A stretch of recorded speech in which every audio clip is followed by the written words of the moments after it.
नमस्कार मित्रांनो, नशीबवान या मालिकेच्या 3 फेब्रुवारीच्या भागात आपल्याला पाहायला मिळणार आहे. रुद्रप्रतापला पोलिसांनी पकडलेलं असतं, त्यामुळे आता त्याला सोडवण्यासाठी नागेश्वर आलेला असतो आणि तो पोलिसांना म्हणतो, तुळजापुरात आमच्या परवानगीशिवाय आमच्या चिरंजीवांना सोडून द्या.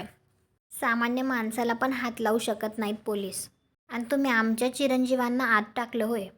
त्यानंतर नागेश्वरला माहिती कळवण्यात येते की गिरिजा तुमच्या विरुद्ध पुरावे गोळा करण्यासाठी गोडाऊनमध्ये गेली आहे. तर आता लगेच नागेश्वर गोडाऊनमध्ये येतो. तर त्याला गोडाऊनमध्ये गिरिजा दिसते. तर तो गिरिजाला बाहेर काढतो.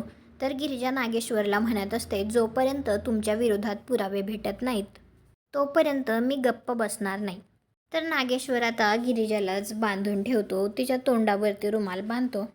त्याचवेळी आता गोडाऊनच्या बाहेर रुद्रप्रताप आलेला असतो आणि तो दरवाजा हाताने वाजवतच गिरिजा असा आवाज देत असतो. तर त्यामुळे आता नागेश्वर थोडासा घाबरतो. तुम्हाला हा भाग कसा वाटला ते कॉमेंट करून नक्की सांगा. व्हिडिओला लाईक करा, आपल्या मराठी मालिका चॅनलला सबस्क्राईब करा. भेटू पुढील भागात.